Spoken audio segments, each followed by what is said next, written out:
Hi everyone, today I'm going to be creating a Nikah look for a Muslim bridal, and I'm going to start by of course hydrating her skin, moisturizing it. I used a primer because she had combination skin, so I had to moisturize her skin, add some serum as well as add primer to the T-zone areas that it would be required to lock any of the oils or any of the pores.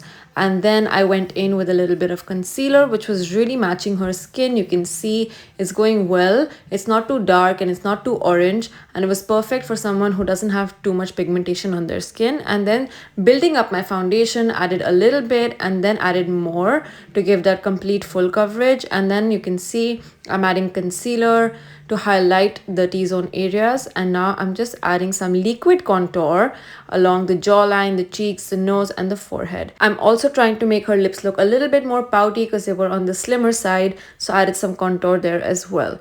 And now I'm highlighting the chin, the under eyes and adding some cream blush, which is going to be blended. And now her face looks more complete. The foundation looks more authentic and matching her skin. Then to set it all in place, I use some loose powder, and I'm also leaving some on the under eyes so that if there's any fallout, it can be caught on the powder. And in the meantime, the creases of the under eyes can be fixed with the powder. For the eye makeup, I'm keeping the corners of the eyes on the brown side, keeping them a little bit lifted up yet blended, and I kept building up the brown. As you can see, it's getting darker and darker as I'm going in, and then I softly started bringing it inward as well because I'm going to be creating a sharp half cut crease.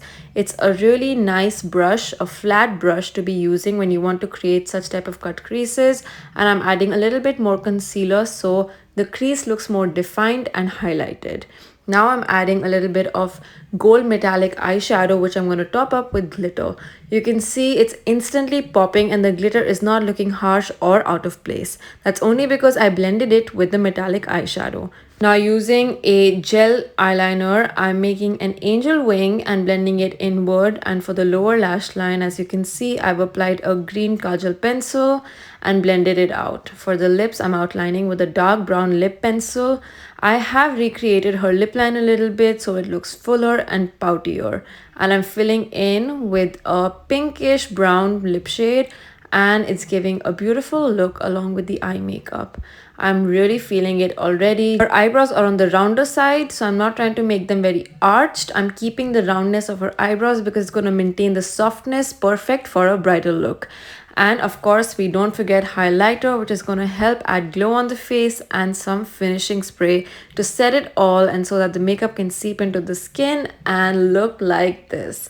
So guys, this is the final look that I've created for the Nikah look. If you like this video and learned something new, don't forget to like and share it, and subscribe to our channel for many more unique and different makeup looks and techniques every video. So let us know what you think about this look in comments, and tell us what you want to see next. I will see you guys again very, very soon with a new look.